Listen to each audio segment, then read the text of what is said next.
Magandang umaga muli sa bawat isa at purihin ang Diyos sa umagang ito. Katulad ng ating ginagawa sa mga last Sundays, tayo po ay nagtatalakay ng mga questions and issues sa mga unang panahon ng mga simbahan sa unang panahon, lalo na sa kapanahonan ni Paul, at ang ating pong ginagamit ay yung mga sulat ni Paul sa mga churches na kanyang itinatag at tinatag ng kanyang mga kasamahan. At tayo po sa ating mga churches ay marami po tayong katanungan. No? Ang isang katanungan po na ating pong tatalakayin ngayon ay tungkol po sa resurrection. At ang pangalawang parte po yung ano ba yung resurrection bodies natin? Ano ba yung itsura ng resurrection bodies natin?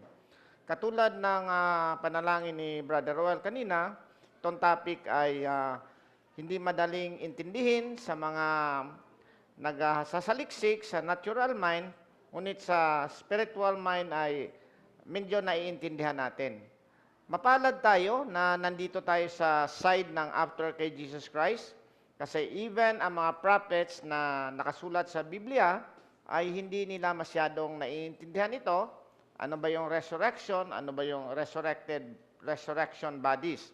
Katulad ni Daniel, isang napakatalinong propeta sa kapanahonan niya, nakapaghula siya ng mga dreams and siya ang inatasan ng Diyos na bigyan ng karunungan na maipahayag ang some sort of the future ng kanilang bansa at sa bansa din ng mga Gentile. Ngunit hindi siya binigyan ng pribilehiyo na fully maintindihan niya ito. Kaya pinasarado sa kanya ang libro at hintayin kung saan ng kapanahunan na maipahayag ito. Even ang mga Hudyo na matatalino, like the Pharisees and the Sadducees, ay some of them did not understand the concept of resurrection. Ang mga Sadducees po, isang prominenting grupo ng mga Israelites o Jews, mga mayayaman, medyo prominenting mga tao, sila nagmamanage ng temple, hindi sila naniniwala sa resurrection. At ang mga Pariseo naman ay, sila po ay naniniwala sa resurrection.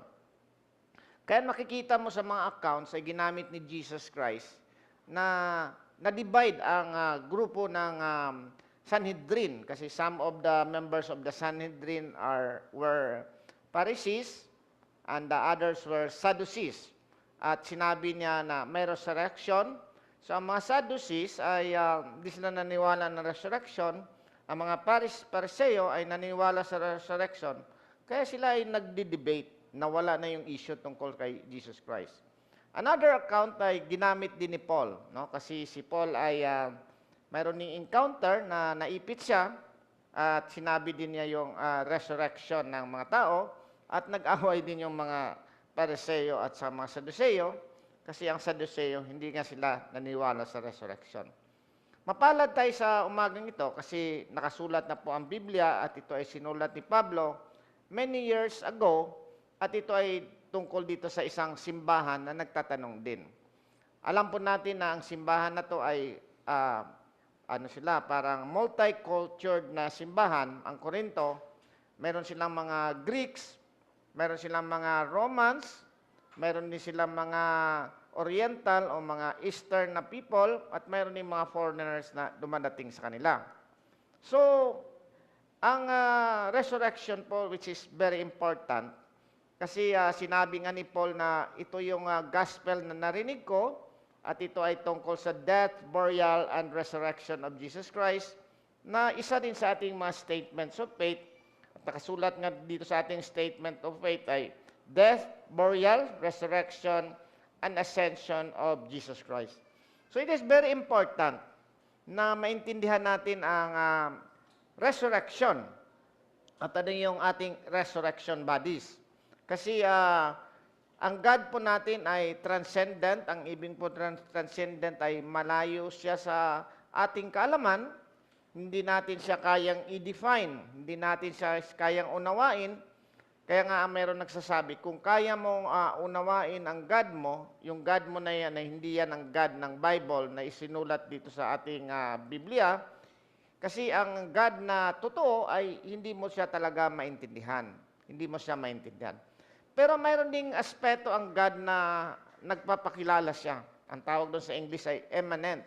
Ang aspeto na to ay pwede mo siyang maintindihan in some aspects of kanyang kalagayan. So, tayo po ay makikinig ng mga salita ng Diyos. Iba-iba po ang dating sa ating mga puso't isipan. May rin po nangangailangan tayo ng salvation kasi tayo ay makasalanan. Kailangan natin ang tanggapin si Jesus bilang ating Panginoon at tagapagligtas. Nagpapakilala siya doon kasi the central message ng gospel dito sa Corinthians 15 ay the death, burial, and resurrection of Jesus Christ. And that is isa sa mga parte yan ng magandang balita ng kaligtasan. By the way, ang magandang balita ng kaligtasan sa mga nakikinig ay ito po ay magandang news. Ito po ay good news na ipinahayag ng napakataas ng Diyos sa atin at dapat natin itong sundin o intindihin na pumunta ang Diyos dito at nagpadala ng mga tao nagsabing lahat tayo ay makasalanan at hindi tayo makapasok sa kanyang arian. Nagpadala siya ng mga tao nagsasabing ito yung kaparaanan ng inyong pagpasok sa karya ng Diyos at ito ay sa inyong pananampalataya sa aking anak na sinugo ko upang kayo ay iligtas sa iyong mga sarili. So ang magandang balita ng kaligtasan ay very simple lang yan. Objectively, it is about the death, burial, and resurrection of Jesus Christ, kung sino siya.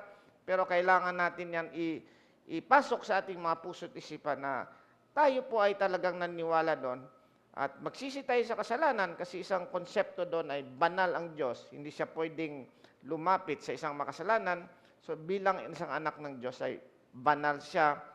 Hindi tayo pwedeng lumapit sa Kanya, kaya nagpadala siya ng parang na substitute at yan ay si Jesus Christ. So, dapat maintindihan natin ang buhay ni Jesus Christ. Bilang mga Kristiyano, dapat maintindihan natin kung ano ang kanyang dinanas kasi link tayo na nakadugtong tayo kay Jesus Christ eh. Kung hindi natin maintindihan kung ano ang kanyang kalagayan, kung saan siya dumaan, kung ano naranasan niya, hindi natin ma-appreciate na nandoon na pala tayo sa kanya.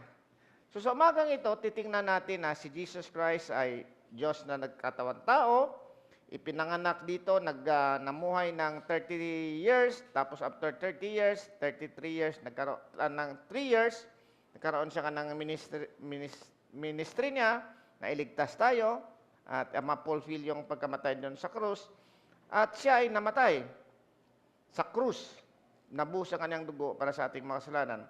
And after 3 days, siya ay nag-resurrect. At after nag-resurrect, nag-stay siya ng 40 days, and after that, nag-ascend na siya doon sa heaven and sitting at the right hand of God.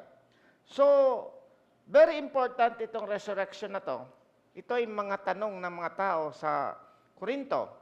At tayo din po dapat ay bilang isang Kristiyano, dapat maintindihan natin ito. Kasi ambassadors of Jesus Christ tayo, kung hindi natin maintindihan ito, hindi natin mapapaliwanag.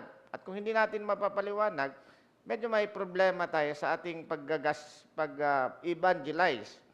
Ngayon, titingnan natin ang pangalawang aspeto ng resurrection. For the review, ang resurrection po ay si Jesus Christ nakita ng mga tao, nakita ng mga apostol, nakita ng mga nanampalataya sa Kanya, at hindi po yan fake news. Yan ay totoo na si Jesus Christ talaga ay nag-resurrect. Pero ang ating titingnan ngayon, ano ngayon ang kalagayan ng ating body? Kasi si Jesus Christ ay first fruit, ibig sabihin ng first fruit, siya yung unang nag-testing ng kamatayan. Kasi dapat tayong makatakas doon sa kamatayan, nandoon yung God na nagkatawang tao na natalo niya ang kamatayan at nagkaroon siya ng resurrection bodies at umakyat na. So dapat maintindihan natin yan na ano yung resurrection bodies natin. So the title of my message for today is our resurrection bodies. At babasahin po natin or titingnan natin ang 1 Corinthians 15:35 to 58 But ang babasahin lang natin ay 35 to 44 kasi nabasa naman natin ito kanina.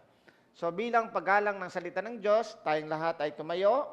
Buksan natin ang ating mga Biblia sa 1 Corinthians chapter 15 at babasahin ko po ang 35 to 44 at ito po ang New King James Version. But someone will say, how are the dead raised up?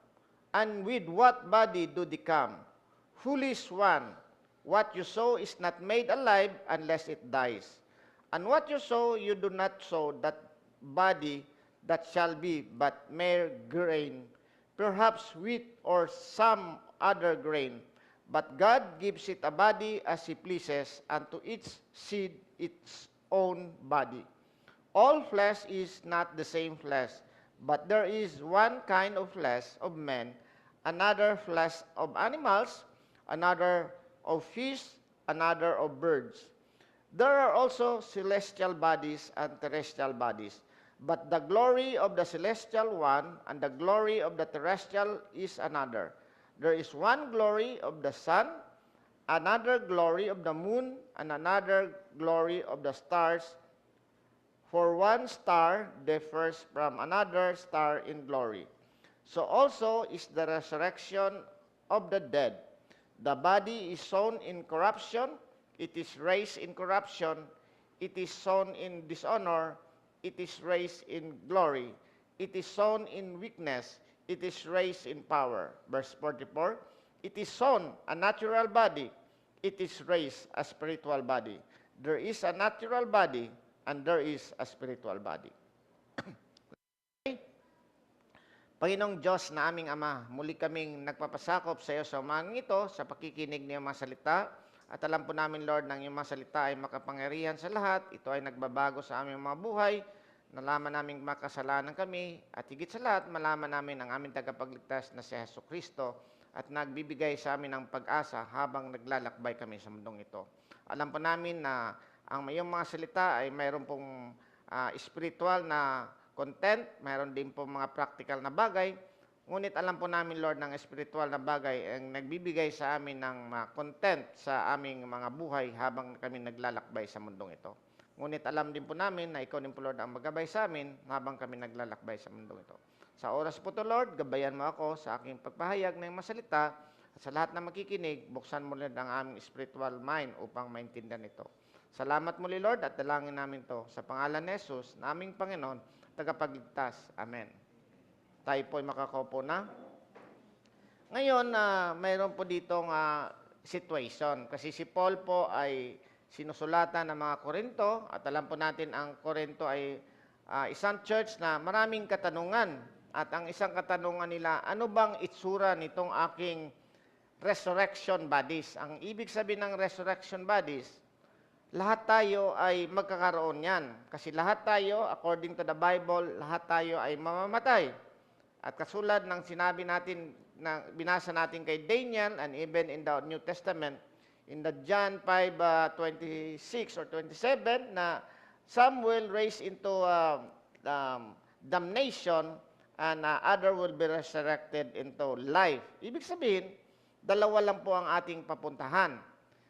Pwede tayong pumunta doon sa kaharian ng Diyos, na magkaroon tayo ng buhay na walang hanggang kasama kay Jesus Christ at God doon. At mayroon tayong isang resurrection kung wala tayo sa Panginoon, di tayo nagsisi sa kasalanan at tinanggap si Jesus bilang ating Panginoon, doon tayo mapapunta sa hell. That is the exact direct na sabi, mapapunta tayo sa hell at tayo ay magdananas ng mga kahirapan doon, hindi lamang 100 years, hindi lamang 1,000 years, kundi everlasting damnation. Kaya very important na marinig natin ang magandang balita ng Diyos na tayo makasalanan at kailangan pagsisihan ng kasalanan at tanggapin si Jesucristo bilang Panginoon at tagapagligtas. Pero mayroong tanong dito, naniniwala ba kayo sa resurrection?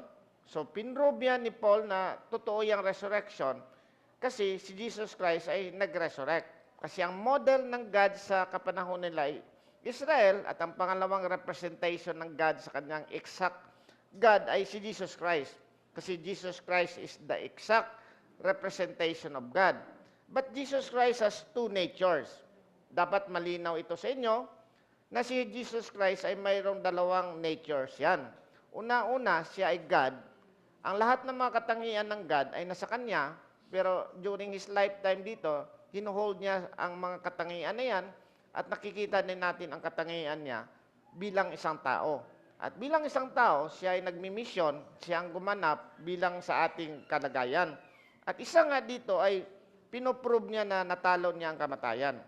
So maraming katanungan, sabi na, what someone will say, how are the dead raised? Paano maibuhay ang mga patay?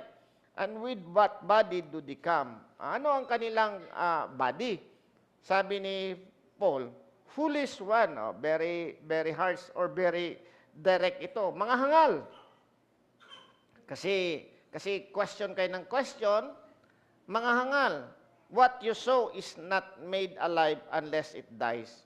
So, kailangan itong ating katawan, ang ating katawan na to ay kailangang mamatay ito at kailangang maitanim ito kasi ito yung magiging ano natin, ito yung magiging seed natin. Sabi nito, and what you sow, you do not sow that body shall be, but mere grain, no? Ginawa niyang metaphor ang agriculture kasi ang grain po ay isang seed o isang buto, no? Ang buto na yan ay hindi katulad ng tree kasi ang tree ay malaki, katulad ng oak tree. Maliit ang kanyang buto or lagay na lang natin dito sa ating kalagayan, isang mangga. Ang mangga ay may puno yan, may mga branches, may mga leaves, may bunga. Pero after yung bunga na yan ay mayroong buto doon, iba yung itsura ng buto kaysa nakikita natin mangga dyan. Pero nandoon yung the same characteristics, nandoon yung DNA, yun doon kung itatanim mo yan, ay magiging katulad din yun ng isang puno, no? Sabi dito, what you sow, you do not sow that body that shall be but mere grain, perhaps wheat, o kaya another grain. But God gives it a body as He pleases, and to each seed, its own body. So, sabi ni Paul, kung hindi nyo masyadong maintindihan ito, intindihin nyo na lang ang isang maliit na buto. Ito hindi, kailangan itong mamatay, kailangan itong mabulok, upang tumubo ang isang bagong nature o isang bagong halaman. At ang iba't ibang seed ay mayroong iba't ibang nature yan. May iba't ibang itsura yan. May itsura ng palay, may itsura ng mais, may itsura ng mangga, may itsura ng kung ano-anong puno. Pero mayroon silang iba't ibang kalagayan. Mayroon silang ilang kalagayan. Ngayon, sabi na, all flesh is not the same. But there is one of flesh, mayroon nilayo niya. Mayroon tayong kalagayan na tao, mayroon ding animals, mayroon ding isda, at mayroon ding mga birds or mga ibon. So, sabi niya, ang ating mga kalagayan ay mayroon iba't iba yan. Kayong mga tao, mayroon kayong itsura, mayroon kayong kalagayan na ganito. Mayroon ding mga animals, mayroon mga birds, mayroon mga isda, iba-iba ang kanilang kalagayan. What is the purpose of Paul dito? Kasi tinitingnan niya, iba't iba ang glory. Even sa tao, makikita natin ibang aura nito, iba yung aura niyan, iba yung itsura niyan, mayroong iba gusto mong makasama, mayroon namang iba medyo gusto lang makasama. Pero mayroong iba naman ay parang ayaw makakasama. So, sabi nga, birds of the same feather, same birds, sabi ni Erap yan. Birds of the same feather flock together. So, ibig sabihin, meron kanya-kanyang tayong itsura. No? At hindi natin pwedeng ikumpara ang ating kalagayan sa aso. Pero minsan tayo, mas mahal pa natin yung aso kaysa ating mga nanay. At palagi kong sinasabi, dapat mas mahal niyo yung nanay nyo o ng tatay nyo kaysa mga aso. Bakit ko ba palaging sinasabi yun? Kasi parang nawawala ang ating pagmamahal sa mga tao. Iba yung nature ng animal, Iba yung nature ng isda, iba yung nature ng birds, iba yung nature ng tao. So bilang tao, dapat mas mahal natin yung mga flesh, no? But ang point dito ni Paul ay iba't iba ang ating bodies, no? At ngayon, hinalin tulad din niya naman na ibang dimension naman. Sabi na may celestial bodies at mayroong terrestrial bodies. Ang ibig sabihin ng celestial bodies, mayroong mga heavenly bodies. By the way, ang Hebrew po ng heavens ay Shanaim. Mayroong tatlong dimension yung heavens, Shanaim sa Hebrew. Pag sinabi mo sa Hebrew, Shanaim, pwede niyang sky. Yung ordinary sky where the birds fly, Shanaim yan sa kanila. Mayroon ding Shanaim na nandoon yung mga stars and moon and sun. Shanaim din yan sa kanila. Mayroon ding Shanaim na yung heavenly talaga na heaven talaga, yung spiritual realms, the third heaven. Kaya nga mayroon third heaven, referring yan sa Hebrew na hindi yan ang sky, hindi yan yung sa mga moon, stars, at saka sa sun, kundi Shanaim talaga yan na third heavens. No?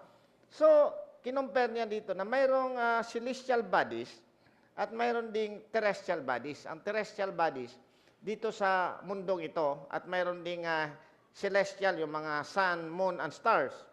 But the glory of the celestial one and the glory of the terrestrial one is another. So, ibang glory. Ibang glory ng sun, ibang glory ng moon, kaysa isang isda dito o isang puno, ibang glory nila. Probably, ang point ni Paul dito, mas mataas yung glory ng sun. Kasi yung glory kasi niyan, pwede yung parang shining yung parang wattage, something like that light, no? So, pag nakita mo yung sun, ibang glory niyan kaysa ordinary lamp or ordinary na ilaw lamang, no? There is one glory of the sun, another glory of the moon, and another glory of the stars. For one stars differs from another stars in glory. So, medyo mayroon din pagka-scientific dito kasi there are 3 stars din ng different stars. Mayroong ang planet kasi sa kanila, ang kapanahon ay stars yan sa kanila eh. Yung stars na paikot-ikot lang, kaya ginamit din yan ni ng isang nakaturo na para kayong mga stars na paikot-ikot lang at kuntiin lang yung glory ng sa stars talaga na mataas, no? Pero that is beside. Pero ang ibig sabihin nito, pinapataas ni Paul ang glory ng bawat nature natin. Ngayon, binalik niya doon sa resurrection. So also is the resurrection of the dead. Mayroong glory ang resurrection of the dead. The body is sown in corruption, it is raised on corruption. So, dito po ay mayroon pong contrast. Kasi ang tanong ng mga tao, kasi mayroon silang isang sa Greek or sa Gnosticism. Ang Gnosticism ay lahat na nandito sa mundo ay masama, lahat ng nasa spiritual side, sa heaven ay mabuti. So, they cannot accept na ang God ay nagkatawan tao kasi sabi na paano magiging Diyos, paano magiging tao ang isang Diyos, ng ating konsepto ay pag nandun ka sa taas, mabuti, spiritual. Pag bumaba ka na dito sa lupa, masama. That is Gnosticism, which is another heresy sa kapanahon na nila, na hindi nila ma-accept na si Jesus Christ ay God yan kasi hindi nila makuha sa kanilang pag-isip na ang God ay magkatawan tao. Pero there is nothing impossible with God. Ang God ay pwede siyang mag-exist ng different forms. In fact, mayroon siyang existing in angel. Yung nakipagbuno kay Jacob, God yun, no? Nakipagbuno kay Jacob, yung bumisita kay Abraham, God yun in a form of an angel or a man. So, Jesus Christ is the exact representation of God. God yan siya na in the form of flesh or in the form of man. Kaya nga sabi sa Philippians 2:5, after na God na napakataas, na God siya, he did not consider robbery to be equal with God. Hindi niya binilang na equal siya, nagpakumbaba siya in the form of the flesh, in the form of man, in the form of bondservant, at namatay nga doon sa krus. And hindi lang ka mahirap, ordinaryong kamatayan, but died on the cross, na pinaka-worst.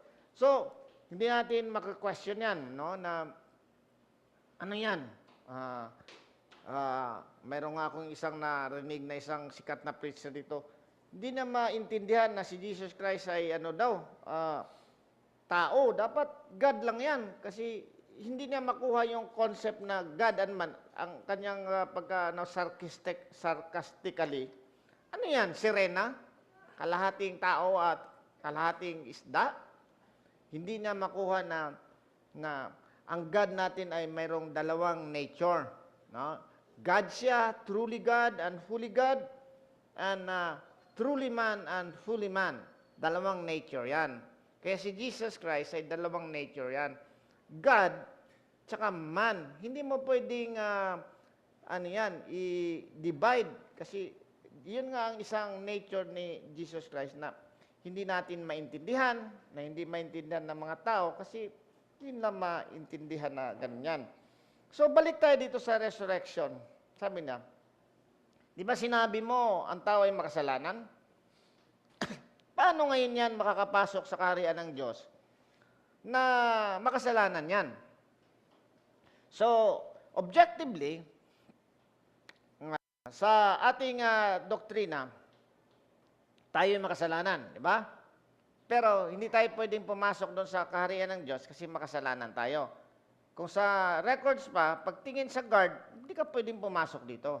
Kasi makasalanan ka eh. At madumi ka. Itong lugar na to ng heaven ay malinis ito. So, hindi ka pwedeng pumasok. Doon pa lang sa recording pa lang, system pa lang, hindi na tayo pwedeng pumasok doon. Pero binago yung ating mga records doon. Kasi kinuha nga ni Jesus Christ ang ating kasalanan, binura na yun doon sa records sa ating nabayaran na yung kasalanan mo, at ikaw ay nagsuot na ng damit ni Jesus Christ, papasok ka na dito. Pero may problem pa rin. Kasi nandito tayo sa ating corruptible or sinner na kalagayan. So, kailangan mapalitan ito, sabi dito.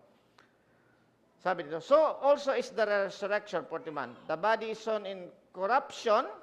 The body is sown in corruption. It is raised in incorruption. So yung body natin na tinanim ay madumi, nabubulok. Pag tubo noon, pag buhay na, hindi na nabubulok yon.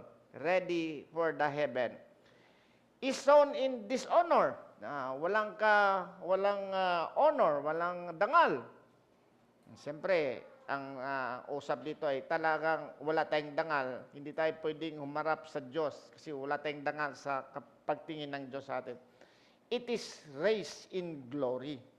So, pag gising natin, may honor na, may glory na tayo. Yung ating dishonor, wala na. It is sown in weakness, mahina tayo kasi ang ating body po ay mahina yan. Humihina yan. No? Yung mga bata, malakas, katulad nito, lakas yung lakad ng lakad, malakas yan. Pero habang tumatanda tayo, minsan papunta sa kagandahan kasi yung mga 20s o mga 18 years old, kung maganda pa, di ba? Hanggang pero pagdating ng pababa na. Huwag ka naman magalit yung mga senior citizen dito kasi that is the fact na tayo po ay nagdi-deteriorate. Tayo ay nagdi-deteriorate. Humihina na tayo. No? At tayo ay pababa na ng pababa. At tingnan mo yung mga artista na dati. Wow! 1956. Yung sikat na artista, napakaganda. Tapos tingnan mo ngayon, hindi ko na masasabi, maganda pa rin, pero hindi na kasing ganda nung kanilang kabataan na napakaganda. So, humihina tayo. Tayo ay unbecoming. It is sown in weakness, but doon sa pag-grace, it is raise in power. No? By the way, aming tennis court ay meron kaming isang tao na malakas, pero humina, namatay. No? Ibig sabihin, maski gaano ka kalakas mag-exercise, maski gaano ka kaingat sa iyong pagkain, hindi ko naman sinasabing huwag kayong mag-ingat sa inyong pagkain, huwag kayong mag-exercise, pero aksepin na natin na nagde-deteriorate tayo. Wala na tayong power. So sabi, humihina na. Dati napakalakas. Pag pumalo yon, hindi mo number 1 sa IMOS na tennis player. Pero wala na, humina na at namatay din, no? Sabi din, no, it is sown in weakness, mahina, pero pag grace, power. So, napakalakas ng ating doon kasi nandoon na tayo sa heaven, napakalakas na, no? So, huwag kayong mag-alala kung kayo ay tumanda na, pagdating nyo doon ay maganda na kayo, ha? Maganda na kayo at malakas, no? Amen. Talagang umiimin yung mga iba dyan. So, it is sown in a natural body, it is raised in spiritual body. Ready for heaven na yan. Wala na yung luha, wala na yung paugod-ugod, wala na yung papilay-pilay. Malakas na tayo. In fact, we can travel. Kaya nga sabi ko sa mga hindi nakapag-travel dito, hintayin nyo na lang doon sa heaven. Kasi mayroong doon na tayo po ay nakapag-travel iglap lang, Boracay. Nandun tayo sa Boracay. Hong Kong, nandun tayo sa Hong Kong. Saan pa bang magandang hindi nyo napuntahan? Europe. Mas maganda pa siguro sa Europe, pero ibig sabihin, mas maganda sa heaven. Yun ang point dito ni Paul. Huwag nyo masyadong isipin yung mga kalagayan dito. Naghirap kayo dito, mahina kayo, pero doon sa heaven ay maganda ang ating kalagayan. Kasi heaven na yan eh. Iba yan ang dimension dito. May glory dito, pero may glory sa heaven. No? There is a natural body and there is a spiritual body. As it is written, the first man, Adam, became living being, the last Adam become a life-giving spirit. So dito na pumasok ngayon na si Adam ay yung become a living being, no? Ang gawa kay Adam from dust yan, from dust to dust. Pagsabi ng namatay na yung ating kaibigan from dust to dust, no? Babalik na yung kanyang katawan doon sa kanyang kinalalagyan na dust din. Pero mga kapatid, mga kaibigan, mayroon tayong pag-asa kasi mayroon tayong last Adam. Ang last Adam na sinasabi dito, si Jesus Christ ito. Bakit Adam? Kasi in Hebrew, Adam means man. Adam means man. So Jesus Christ, ang isang nature ni Jesus Christ ay man. So siya yung last Adam, siya yung representative na magbibigay ng life-giving spirit. So, malungkot man tayo, no? Namana natin yung kalagayan ni Adam kasi itong ating representative noong unang kapanahunan ay nabumagsak sa testing ng God. At hindi rin natin masisisiyan kasi kung tayo rin siguro nandun, babagsak din tayo. No? So, federal kasi, ni-represent tayo ni Adam. So, namana natin ang kanyang kalagayan na namamatay. Namamatay. So, like si Jesus Christ ay last Adam become a life-giving spirit. So, ang objective ni Jesus Christ, ibabalik tayo sa kalagayan ni Adam na walang kasalanan. Ulitin ko po. Ang objective ni Jesus Christ na kaya siya pumunta dito, namatay para sa ating kasalanan doon sa krus, namuhay na walang kasalanan at gustong ibigay yung kanyang katuwiran, ng kanyang perfect life sa atin, at mabayaran yung ating mga kasalanan kasi gusto niyang ibalik tayo doon sa kalagayan ni Adam, no? So, wag na kayong magtanong, ilang taon ba si Adam nung ipinanganak? Kinreate. 0. Bakit itsura niya malaki na, naglalakad? Mayroon bang 0 na naglalakad? Siguro hindi natin malaman kasi walang dimension walang age limit doon. So hindi natin maki-question ngayon, ilang taon na ba ang Earth? Kasi malaki na kagad yung puno na create ni Jesus Christ Pwedeng 2,100 years na yung puno. So hindi natin malagay ang science sa creation. Kasi ngayon sinabi na talaga bang 6,000 years lang ang mundo? Bakit according to the carbon testing ay ilang billion years na to?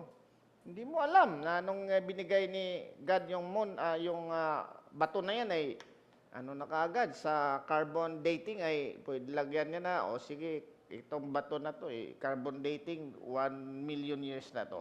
O itong puno na to ay 2,000 years na to, 2,000 years. Ito si Adam, lagay natin 30 or 25 or bahala na.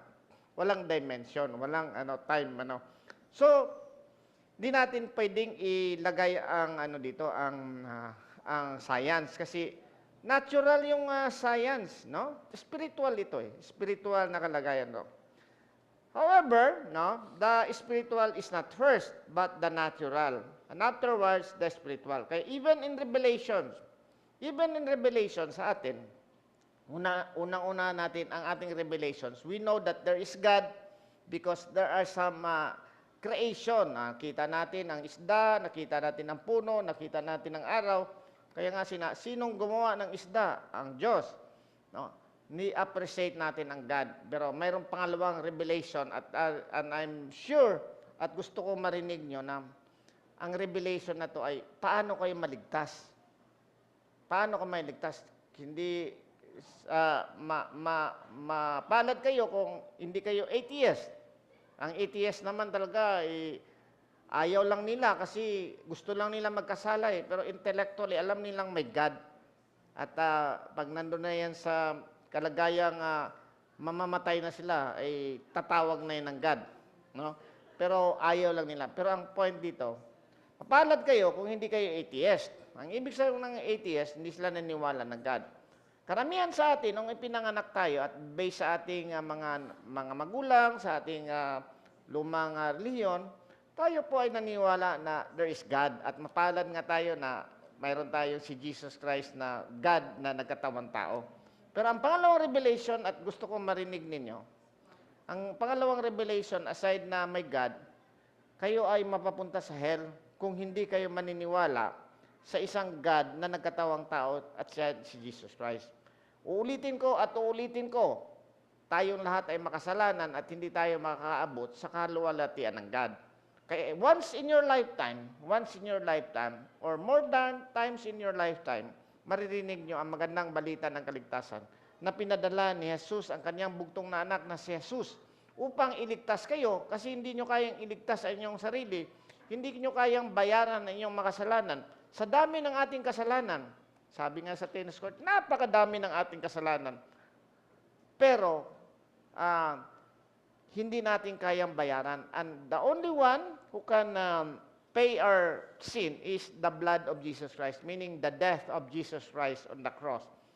And the only way na makapasok tayo doon sa kaharian ng Diyos, kasi ang ating kalagayan, madumi ito, ay kailangan nating isuot ang katuwiran ng Diyos at tayo ma-resurrect tayo into resurrected and glorified body. Kung ikaw ay maniniwala doon, ikaw ay mapawalang sala at sabi nga ng Romans 8 na all those who are justified will be glorified.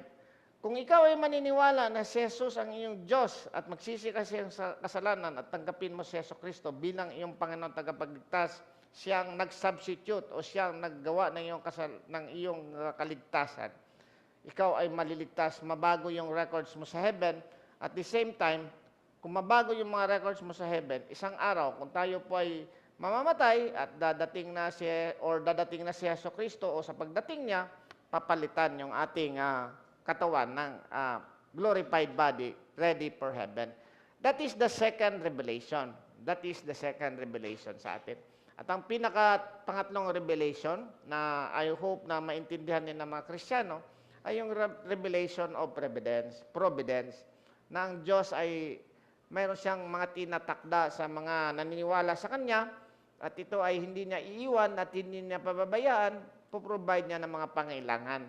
We have to have that revelation kasi very important din yan na tayo po ay naniniwala na hindi tayo iiwan at hindi tayo pababayaan ang ating pamilya habang naglalakbay tayo sa mundong ito. But very hard because we have an unbelief. Kaya nga sabi ng tao na, do you believe? Sabi ni Jesus Christ, naniwala ka bang kaya kong pagalingin itong anak mo?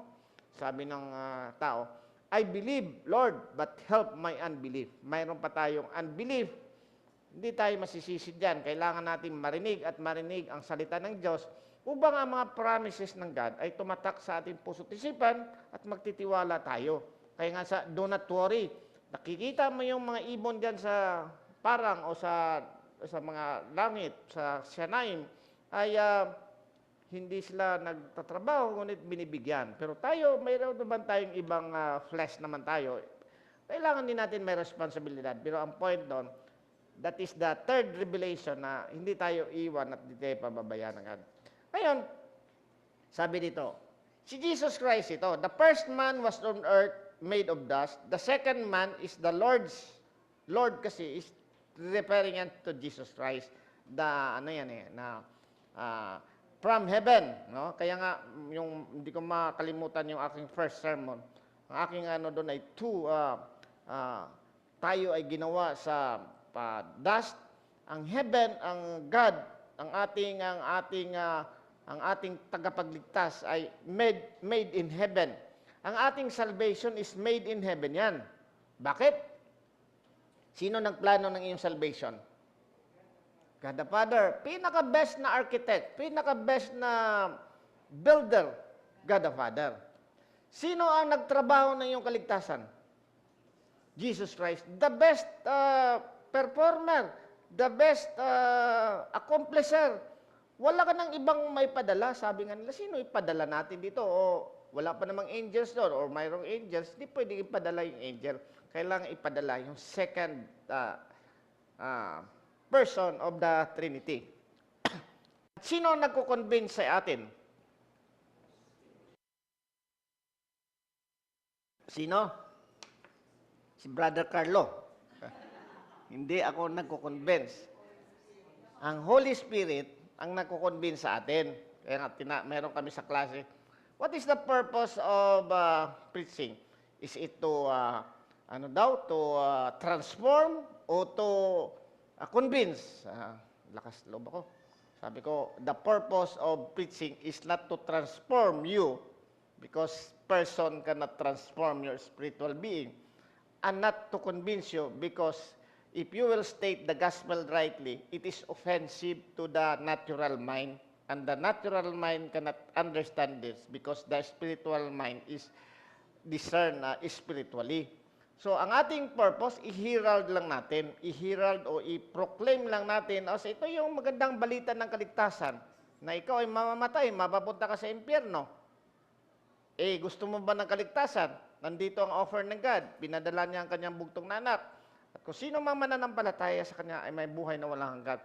That is the purpose of the preacher, at boldly you will say it na ikaw ang magdi-decide. But we will pray that ang spiritual Holy Spirit from heaven also is the best explainer, the best convincer, the best transformer. Meron bang transform ba?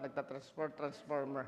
Hindi, yung nagtatransform sa iyo ay ang banal na espiritu at galing yan sa heaven. So our salvation is heavenly made. Ang ating salvation, very secure tayo. Grabe, God na yung nagplano. Jesus Christ na yung nag-execute. Tinapos niya 2,000 years ago. And the Holy Spirit is convincing us. So the first man was made of earth, was of the earth, made of dust. The second man is of the Lord from heaven. As was the man of dust, so also are those who are made of dust. And as in the heavenly man, so also are those who are heavenly. And as we have born of the image of the dust, we shall also bear the image of the heavenly man. Kung kayo nagkakristo na, you have the image of the heavenly man. Mayroon na tayong image of the heavenly man. At meron tayong responsibility. Huwag kang palakad-lakad dyan na madumi. I continue on sinning. It's not true. Because the Son of Man, the image of the image of man, ay dapat umalis sa kasalanan. Kailangan good ambassadors tayo. Kailangan magre-reflect yung glory ng God sa atin. Although nandun tayo sa ating likas na kalagayan, but we have trying to be responsible na mag-reflect yung glory ng God sa atin. Now, 50. Now I say this. Now this I say, here, brethren, that flesh and blood cannot inherit the kingdom of God, nor does corruption inherit incorruption. Hindi natin isipin na itong ating flesh and blood, itong ordinary na blood na to, or flesh and blood, can inherit the kingdom of God. Itong corruptible body natin can inherit incorruption. Ito na yung mystery. Bakit mystery ito? Ang mystery sa New Testament, pag sinabi mong mystery, hindi ito mysterious na hindi ko grabe mystery ito, hindi ko maintindihan. Ang mystery sa Bible, sa New Testament, it was not proclaimed in the Old Testament. It is just proclaimed when Paul wrote this, yung mga new revelation na ito. Yun ang ibig sabihin ng mystery sa New Testament. Behold, I tell you a mystery. Ibig sabihin, Daniel, this is now the time. Kawawa ka dyan, nakalibing ka na. Pero itong mga tao na to, I will tell them the mystery. And David and Daniel can only understand this kung sila ay mag-resurrect, no? Doon sa kanilang buhay. Pero mapalad tayo kasi nabasa natin ito. Hindi ito nabasa ng mga propeta, ng mga sulat, kasi nandun ba sa libingan. Behold, I tell you a mystery. We shall not all sleep, but we shall all be changed. The metaphor of death is sleep, but we shall all be changed. Mabago tayo. In a moment, in a twinkling of an eye, isang kisap mata, wala pang ilang seconds yan, milliseconds. At the last trumpet, yung last trumpet na narinig din natin doon sa 1 Thessalonians 4:16, we shall be changed. For this corruptible must put in corruption. Yung ito daw corrupted na body natin, magpuput ng incorruption. And this mortal, yung namamatay, must put on immortality. Ibig sabihin, pag nagstay tayo sa heaven, eternity, walang katapusan, immortal. So when this corruption has put on incorruption, and this mortal has put on immortality, then shall be brought to pass the saying that is written, death is swallowed up in victory. Last enemy is death, ang kamatayan. Ang kamatayan, the wages of sin is death. Ang kamatayan ay natalo na. Hindi nakatalo ang kasalanan sa atin. Kaya sinabi ni Paul, O death, where is your sting? Saan ang kamandag mo? O Hades, or yung mga lugar na natapon yung mga patay, tempora, where is your victory? Wala ka ng doon, wala ka ng panalo doon. The sting of death is sin, no? Yung kasalanan natin, yun ang sting. The sting of death is sin, and the strength of sin is the law. Bakit is the strength of the sin is law? Kasi lalong napapaingtingkad ng batas ang ating kasalanan. Dati, hindi natin alam na tayo makasalanan, pero nung binigay ng God kay Moses ang Ten Commandments, lalo nating naintindihan na tayo makasalanan. Dati, hindi natin alam na bawal tumawid dito, pero naglagay ng sign, bawal tumawid, nakakamatay. Yan sa Baklaran yun eh. Pero ibig sabihin doon, huwag kang tumawid doon, nakikita natin na makasalanan. So, importante ang batas kasi one of the purposes of the batas ay ma-remind tayo na tayo makasalanan. Pero that is not the way of salvation, hindi sa pagsunod ng batas. Although sinasabi natin sundin ng batas, kung tayo naligtas na, ang ating kaligtasan ay sa pamamagitan ng ating pananampalataya. O death, where is your sting? O Hades, where is your victory? The sting of death is sin, and the strength of sin is the law. But thanks be to God, who give us the victory through our Lord Jesus Christ. Again, sa Lord Jesus Christ. Therefore, my beloved brethren, be steadfast. Manatili kayo. immovable, huwag matitinag, always abounding in work of the Lord, gumawa ng mga trabaho para sa Panginoon, knowing that your labor is not in vain in the Lord. Na alam natin ang ating pagtatrabaho, pagpapagal, ay mayroon niyang hindi yan nawawala. So, we're not saying that we are saved by the works, but we are saying that yung ating pagpapagal ay may reward din yan at siyempre, meron din tayong responsibility to share the gospel sa ating mga kamag-anak kasi ang ating mga kamag-anak, kung hindi natin babahagian yan, Lord, sana makarinig ang aking asawa, ang aking pamangkin, ang aking tiyahin ng magandang balita ng kaligtasan, pero hindi natin binabahagian, hindi natin ini-invite, katulad dito. At ang banal na Espiritu ay bibigyan kayo ng pagkakataon na isang araw o isang beses, isa lang pumunta ka o makinig ka sa akin o kaya makinig ka. Once is enough, no? Kasi sometimes ang God ay maawain, mababago niya ang puso't isipan ng isang tao sa pakikinig. Pero sa atin, ang ating pananampalataya ay bunga ng ating pakikinig ng salita ng Diyos. At we are praying na makarinig din sila at bigyan tayo ng boldness to share the gospel to them. Bahala na kung magalit, basta tayo ay magbabahagi kasi ang sabi doon, hindi nasasayang ang inyong pagpapagal sa Panginoon. And I hope na everybody here, bago man o luma, ay mayroon tayong resurrection body. Hi, Brad, ang ganda ng resurrection body mo. Ha? Paano natin makukuha yan? You believe in the Lord Jesus Christ, and you will be saved, you and your household. Let us all stand and let us pray. Panginoong Diyos na aming Ama, we are thank you, Lord, for the revelation na ibinigay mo sa amin, and we're hoping and admitting that your promises is good, na magkaroon kami ng resurrection body, kasi ito po ay ginawa na ni Jesus Christ, na siya ay namatay, nailibing at namuhay, at nagkaroon ng resurrection bodies, and kami resurrected body, at kami din po naniwala, na if we believe on your Son, na si Jesus Christ, kami ay mapawalang sala at bibigyan mo ng resurrection bodies. And ipoprovide mo, Lord, ang aming pangailangan habang naglalakad kami sa mundong ito. Salamat muli, Lord, sa revelation na to. Salamat sa mga promises na to, Lord, at increase our faith, Lord, so that we will believe in you at magkita-kita kami doon sa kaharian mo, Lord. Salamat muli, Lord, at dalangin namin to in Jesus' name. Amen.